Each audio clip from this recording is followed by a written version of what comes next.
Halo, selamat malam. Berjumpa kembali bersama saya Wong Ganteng Sak Donya. Mohon untuk tidak menyebutkan nama dan identitas dalam percakapan ini karena percakapan ini saya naikkan dalam konten YouTube. Bagaimana ini? Iya, Mas. Mbak E. Assalamualaikum, Mas. Waalaikumsalam warahmatullahi wabarakatuh. Maaf nih, Mas, mengganggu waktunya. Nggak apa-apa, gimana Mbak? Iya, Mas, gini loh, Mas. Aku kan, ini kan jobku kan jaga nenek. Siap. Terus satu rumah sama nenek itu ada anaknya nenek itu yang ragil itu orangnya itu idiot campur setengah gila atau setengah apa itu, Mas, ya Allah. Terus? Dan nenek itu kan sudah jalannya kan sudah nggak sehat. Terus yang idiot itu kalau ngamuk-ngamuk itu, ya Allah, jangan minta ampun, Mas. Itu semua barang itu apa yang di depannya itu dibalang, dibanting. Itu, Mas, tiap ngamuk itu aku itu nggak ada pilihan, Mas. Pasti aku nggak kuat di dalam rumah itu, aku terus pasti keluar rumah aku. Nenek itu posisinya kan jalannya nggak sehat. Dia kalau nggak waktu kencing atau BAB itu dia itu nggak Gerak. nggak gerak dari kursi, ya. Terus? Jadi posisiku jaga nenek. Tapi kalau waktu yang idiot itu kumat itu ngamuk-ngamuk itu aku di dalam rumah itu sangat bahaya loh, Mas. Aku pernah loh dipukul kepala aku, terus itu pel-pelan itu di suamberne itu, botol hoya itu sampai dibanting, pisau-pisau itu kalau aku lagi di dapur itu pokok apa yang di depannya itu dibalang, dibanting. Siap, gitu. Siap. Iya.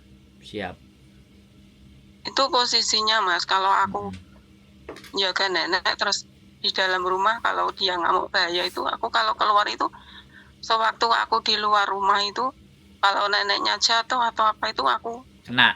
Itu bisa terkena masalah atau enggak. Betul. Terus. Iya, terus tapi di sisi lain majikanku yang gaji itu kan nggak serumah. Dia itu aku kalau keluar itu pasti minta izin, itu diperbolehkan. Aku disuruh menenangkan hati di luar, suruh beli makanan atau apa, pokoknya sampai hatiku lilih tenang gitu baru boleh masuk rumah. Neneknya nggak apa-apa ditinggalin, tapi pikiranku itu kayak nggak tenang gitu loh, Mas, kalau di luar rumah itu. Makanya, Mas, posisiku itu kalau sebenarnya aku mulai dari habis potongan itu sudah nggak kuat. Katanya agent itu data kan masih dikunci, kalau baru dari Indo kan harus dapat setahun lebih. Ini tak tahan, ya Allah, sangat menderita aku menghadapi apa itu kerjaan yang kayak gini, Mas. Itu aku sekarang itu sudah setahun dapat 3 bulan, Mas, tapi bertahan sangat menyakitkan tiap hari kayak gitu, ya Allah. Hari ini tadi aku itu kabur lagi loh, Mas, keluar rumah jam 1 siang nungguin nenek makan itu, aku sampai jam 5 sore aku baru berani pulang. Iya, Mas, itu sedangkan aku mau cari majikan lagi takut prosesnya susah. Sekarang tahun ini umurku kan 46. Tapi aku sudah ke Hongkong sini, tapi berapa tahun yang lalu itu, Mas, yang ini dari Indo, ini yang terakhir ini aku terbang dari Indo, bukan finisan gitu. Halo? Menurut Mas Andro gimana ya, Mas? Oke. Kayak gini posisiku kayak saya gini. sudah siap menjawab, ganti sampean mendengarkan, ya. Jadi Iya, Mas, siap. Saya punya plan banyak ini. Dari cerita sampean saya ngambil selah masih ada plan banyak. Jadi gini. Plan pertama, Mas. Ya, sekali lagi plan pertama. Iya. Karena gini, majikan cari sampean itu karena dia tidak bisa menghandle sendiri. Itu garis bawah. Iya. Itu tujuan ngeceng sampean, ya. Nah, dengan memberi kesempatan sampean untuk pergi ke bawah itu sebenarnya majikan sudah sangat mengerti kondisi dan keadaan. Nah, Iya, memang betul, Mas. oke, Betul. salah satu caranya kan dia pasti pakai punya CCTV, ya kan? Iya, Nah, iya. untuk mengawasi jadi matanya itu kan pakai CCTV. Nah, sampean minta dibagi CCTV-nya. Jadi di saat dangerous dan bahaya, Iya. ya di Iya. saat sampean dangerous dan bahaya kan harus menyelamatkan diri itu, ya kan? Iya, Mas. Sampean harus Iya. keluar sambil sampean sudah nunggu di luar sambil buka CCTV, ngelihat posisi nenek, ya kan? Iya. Nah, Iya. satu hal ketika sampean meminta akses CCTV, ya, buka CCTV, Iya. sampean juga diberi nomornya, akses itu sebagai bentuk sampean ikut mengawasi nenek dari kejauhan, ya kan tidak mungkin Iya, itu iya. anaknya apa cucunya nyakitin nenek kan tidak mungkin tuh kan. Iya, iya. Nah pas sampean kondisi bahaya ketika CCTV itu ada, sampean kan nggak bisa disalahkan karena sampean juga bisa ngerekam itu CCTV dan sampean di bawah pun sambil belanja apa kan sambil ngelihat CCTV, jadi sama-sama mantaunya. Cuman kalau majikan kan nggak bisa datang karena kerjaan, tapi sampean kan bisa sewaktu-waktu naik kalau ngelihat nenek bergerak atau nenek yang nggak pas kan bisa dilihat tuh, bisa dipahami nggak? Iya, iya, Mas. Oke, itu plan yang pertama. Dan Iya. ketika sampean bisa buka CCTV, itu senjata. Salah satu senjata di saat sampean mau dilukai oleh sang anak tadi, itu kan bisa dilihatkan. Kalau sampean sudah jengah dan nggak betah, nah CCTV itu ditunjukin ke labor. Tapi minta izin ke majikan, sampean bicara baik-baik dulu ke majikan. Ya, tapi kalau sampean ingin mempertahankan finish itu kan hanya digunakan ketika sangat darurat sekali. Ya kan? Iya, Mas. Iya. Karena majikan ini baik gitu loh. Ini persoalannya kan majikan baik nih. Jadi kan sampean kayak mati kutu kan, kiri kanan atas bawah, tapi nyawaku terancam begini dan begitu. Betul, Mas. Betul, Nah, itu danger. Makanya saya bilang, boleh gak saya juga dikasih akses CCTV? Karena saya juga takut kalau seandainya nenek itu jatuh dan aku nggak bisa ngelihat, kamu pasti nyalain saya. Sedangkan posisi itu. Ya dengerin saya ngomong dulu kan, posisi saya kan posisi terdesak, kiri kanan atas bawah saya bakalan kena. Sampean tinggal minta akses itu, ya kan? Nah, kalau suatu ketika sampean sudah sangat-sangat budak ya, isi kepala itu sudah tidak terkendali, ya sampean ngomong ke majikan. Kelihatannya mental saya sudah nggak kuat, singsang dadai. Karena ini mengancam dan ini sangat berbahaya. Saya tidak akan membawa ini ke ranah polisi, tapi tolong berikan saya surat finish. Berikan saya catatan baik walaupun saya tidak selesai finish. Kalau dia menolak, ya sekali lagi kan kita harus ngatur strategi nih, Mbak.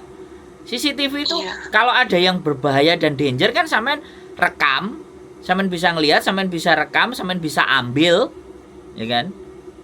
Adegan yang melempar dan semuanya kan bahaya tuh. CCTV kan oke, sampean begitu turun langsung buka itu kan, ya. Tapi kan kita nggak bisa, entah apapun caranya, sampean bisa buka putar dari awal sampai belakang itu direkam.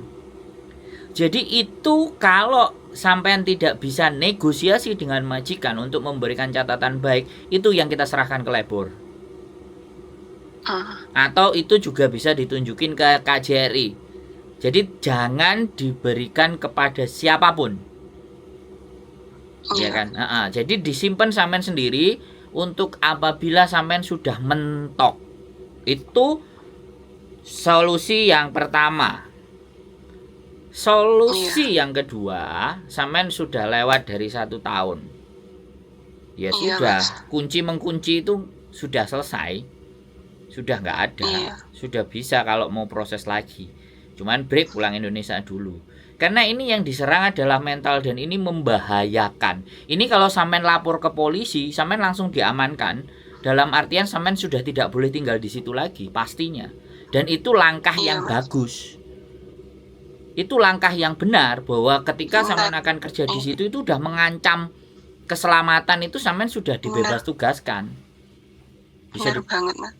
cuman sampean Bentar ya Mas, aku sebentar ngomong sedikit lagi ya.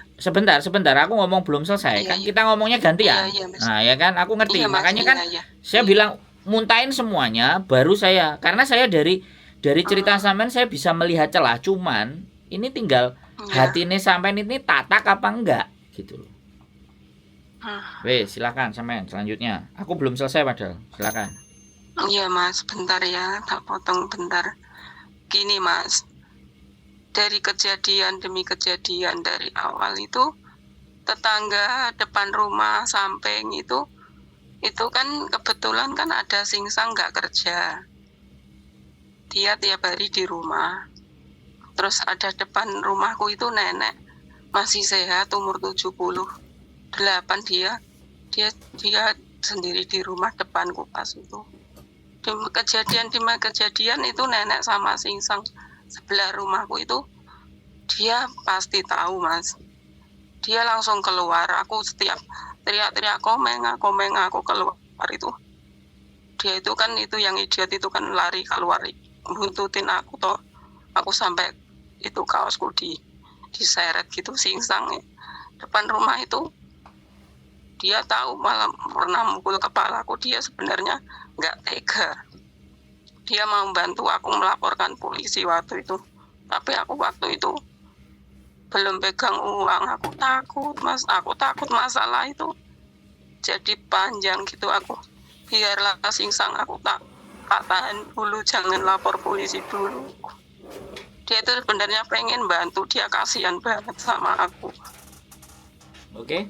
Sebenarnya mereka itu bisa jadi bukti singsang. Ya oke Mas. Jadi gini Mbak, kalau sudah mentok ya sudah, lepaskan. Sudah. Kalau tidak ada diskusi dan sampean tidak ingin diperpanjang, kan sampean tanya menurut sampean tadi piye, kan itu. Saya ada dua option.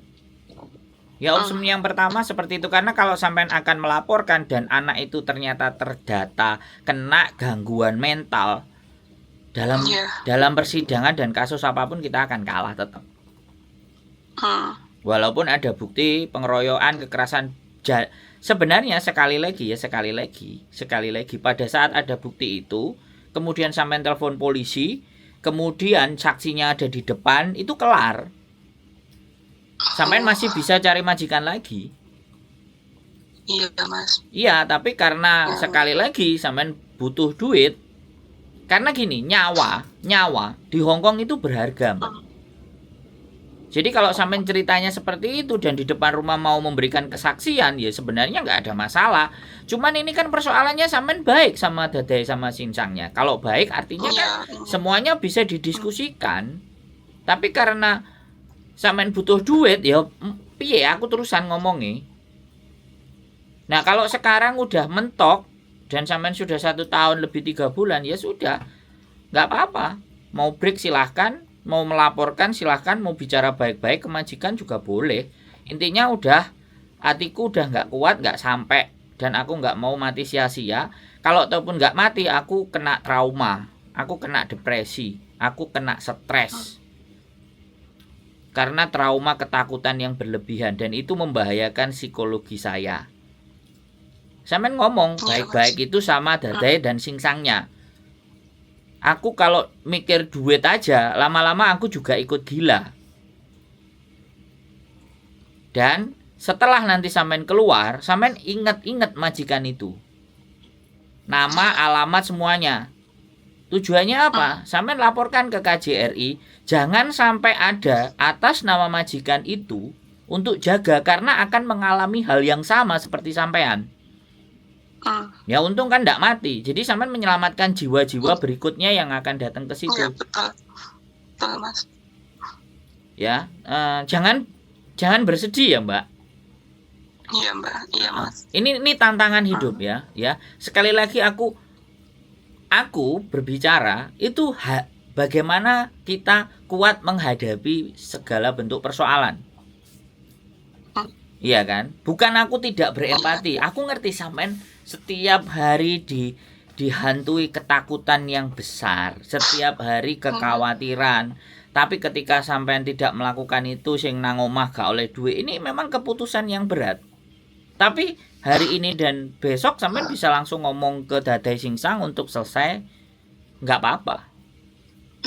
Aku minta tolong kasih rekod. Kalau nggak bisa dikasih rekod ya sudah, sampean datang ke Lebor menceritakan ke apa yang ada di dalam diri sampean. Tapi menurutku bicara baik-baik sama majikan ya ada masalah. Aku nggak mau otakku juga rusak, terganggu, dan hidupku penuh dengan ketakutan, tidak nyaman, duit hanya segitu. Mau 6.000, 7.000, kalau nyawa yang jadi taruhan, yo nggak sepadan dong. Ya karena sampean teleponnya baru sekarang, ya sudah. Saya kan berbicara ke depan, nggak ke belakang. Iya Mas. Ya, jadi sekali lagi saya mohon dimaafkan. Dan siapapun yang nonton, menangis itu boleh sebentar. Tapi apakah dengan menangis itu bisa menjadikan solusi? Kan tidak. Makanya sampean mencoba untuk kuat, dan ini adalah ujian bagi sampean. Tinggal kalau sampean mau selesaikan, ya sudah, selesaikan. Tapi kalau sampean masih mau punya nyali, masih ada keberanian, masih ingin mencoba untuk menyelesaikan itu, ya seperti yang saya sampaikan tadi. Itu depend on sampean. Sekali lagi bukan saya memutuskan. Bisa dipahami nggak, Mbak? Bisa Mas. Soalnya bisa. kalau sampean nangis, sekali lagi kalau sampean nangis, logika sampean itu nggak jalan. Kalau logikanya nggak jalan, yang saya sampaikan sebagus apapun sampean akan menolak karena logikanya nggak jalan. Jadi sebaiknya kalau misalnya telepon sama saya, siapin hati dan mentalnya semuanya. It's okay. Saya tidak akan menyalahkan sampean karena saya mengerti kondisi keadaan sampean sangat-sangat tertekan. Tapi persoalannya yang bisa saya lakukan itu apa, kan gitu. Kecuali memberikan semangat buat sampean.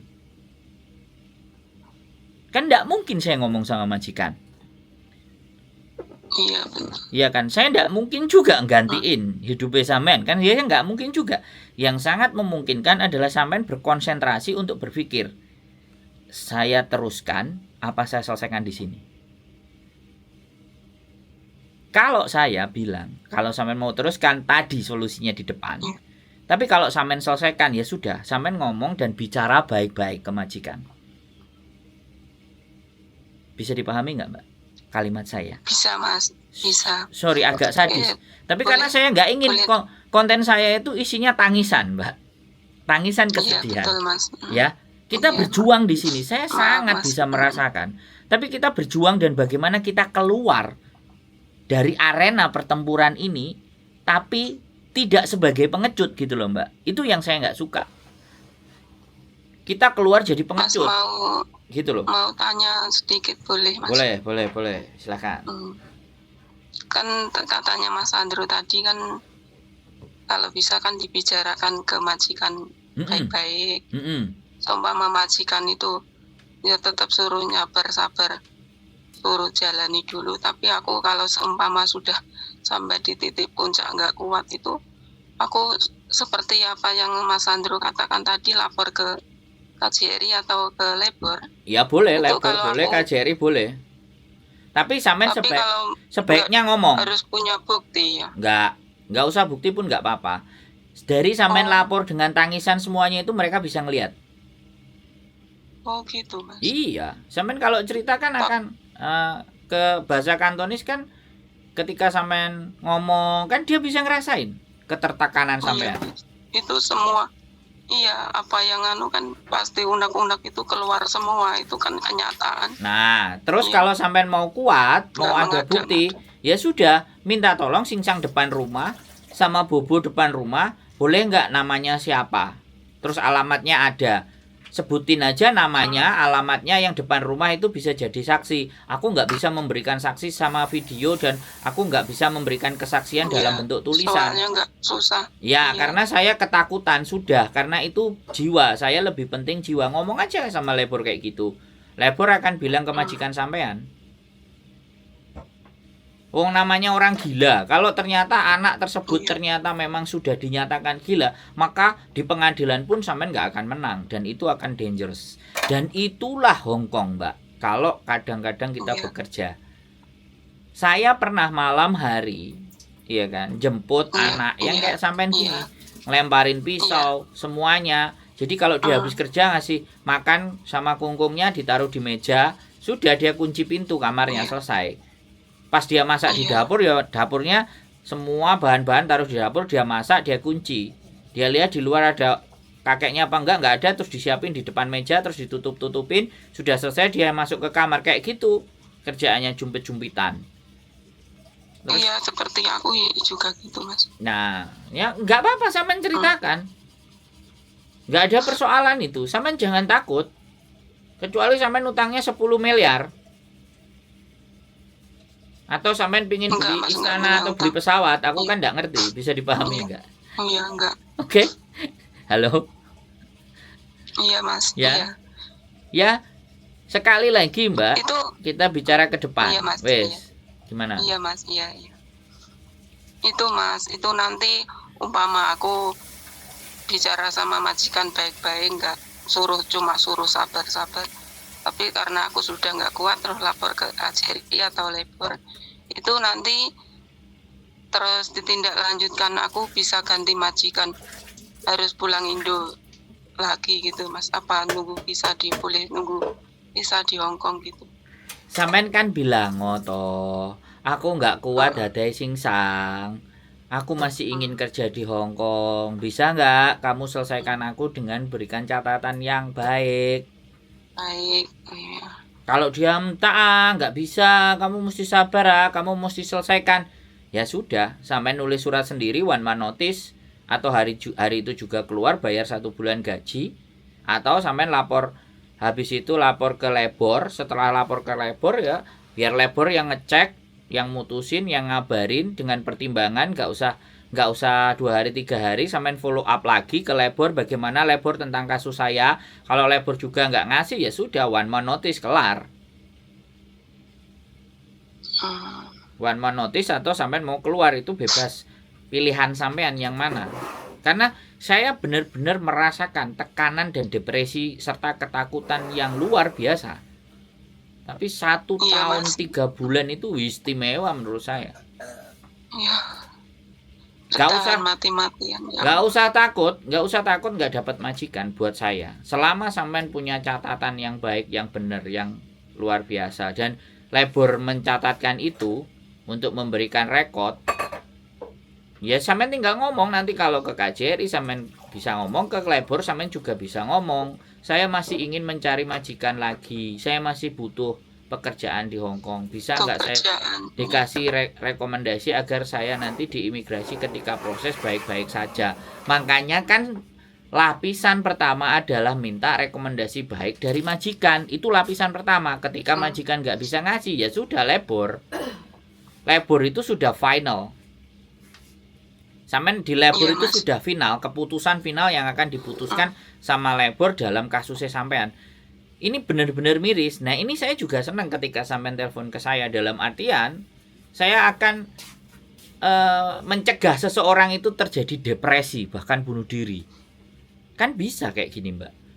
Yang nggak tahan-tahan kayak gini, terus di rumah nggak ada duit, di rumah serba gini serba gitu. Aku mulai yo gak iso apa-apa, nang kene dadi koyo ngene wis aku tak mati ae. Lah itu kan dangerous. Iya. Kan kalau orang sudah depresinya sangat tinggi sekali kan, coba kemana? Frustasi kan? Nah, frustasi ini kan macam-macam. Kayak kasus cerita yang di Satin kemarin, Satin atau Maunsan, aku nggak ngerti. Anaknya diem aja, nggak ngomong kemana-mana, tahu-tahu lompat dari lantai gak jelas.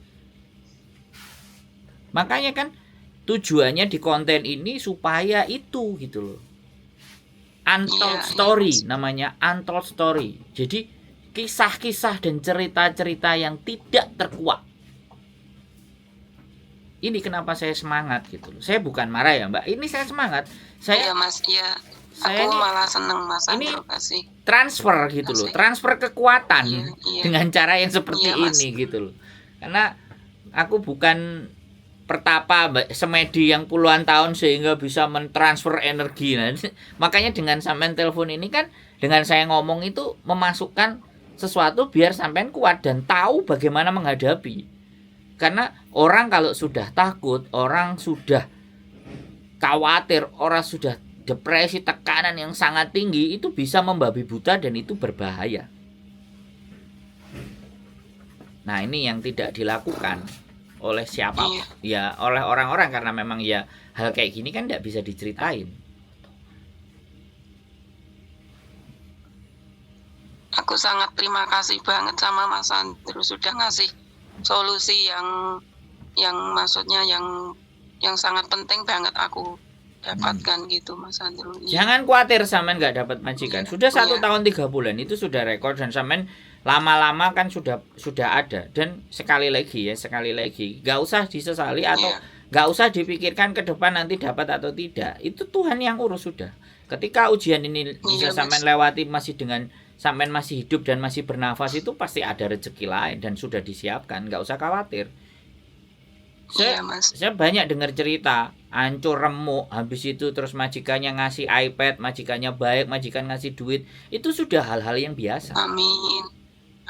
Iya, selama sampean menerimanya ikhlas gitu loh. Kan sampean ini belajar ikhlas ya. Wong disakiti terus ikhlas iki sakjane secara logika ya enggak nalar toh, bener enggak? Tapi keikhlasan yang sampean jalani ini akan dibayar. Saya percaya itu. Iya. Kalau sampean nanti sudah bahagia di 5 bulan, 6 bulan, 7 bulan ke depan, ya aku nggak ngerti nek sampean jek ingat saya ya paling sampean telepon. Paling yo nggawa kopi apa nggawa gedang goreng nek wis oleh majikan apik terus guyang-guyu, itu kan berarti oh bahagia, aku seneng kan. Iya. Mau nemuin Mas Andrew nggak pernah libur Mas. Nah, kan yo ngono. Guyune rada keempet saiki padahal arepe ditokno keempet saiki. Lho, nah saiki sing rada akeh. Ngomong rada suwi meneh marang ngono ngakak gitu loh. Itu keahlian saya, Mbak. Orang dari sedih moro-moro duwe energi, duwe tenaga terus sebenarnya iya. Mau ngubungin Mas Andrew dari kemarin itu belum sempat Mas. Tadi pagi Mbak Yuli telepon saya. Mbak, aku kalau belum malam nggak bisa telepon, nanti malam saya hubungi Mbak Yuli. Yeah. Aku sebenarnya dulu itu pindah terus Mas. Malah aku pertama kali ke Hongkong itu tahun 1997 loh Mas. Iya.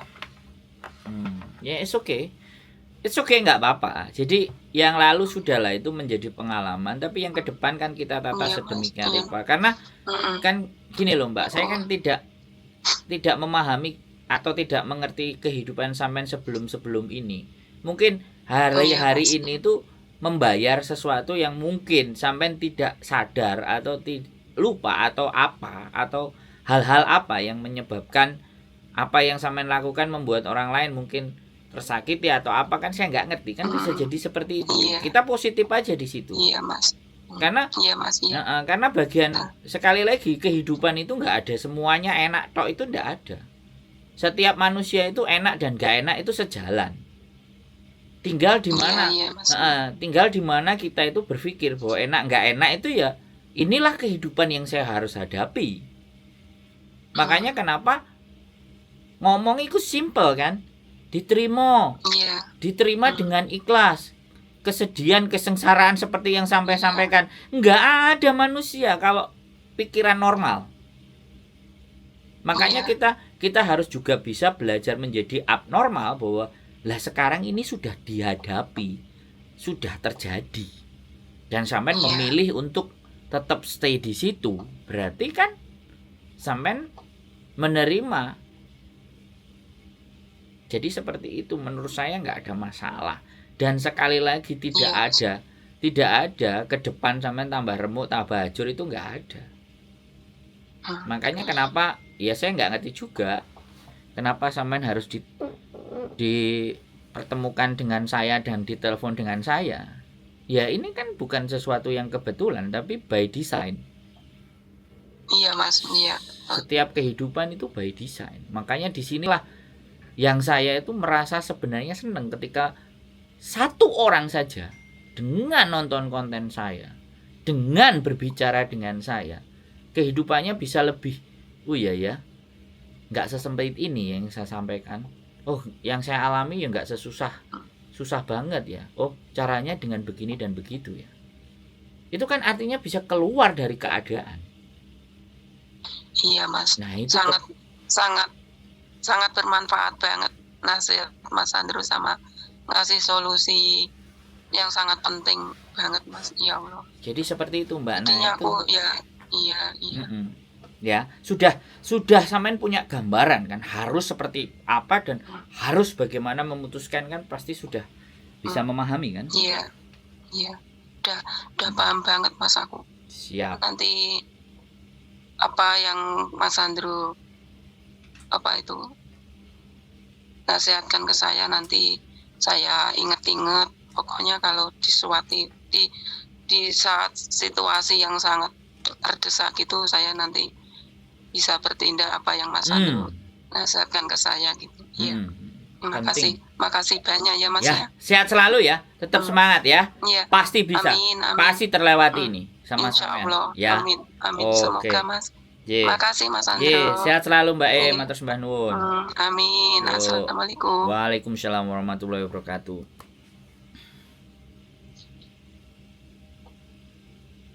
Oke ya teman-teman semua ya, sekali lagi ini luar biasa loh ini. Ini bukan persoalan yang sederhana dan gampang ya.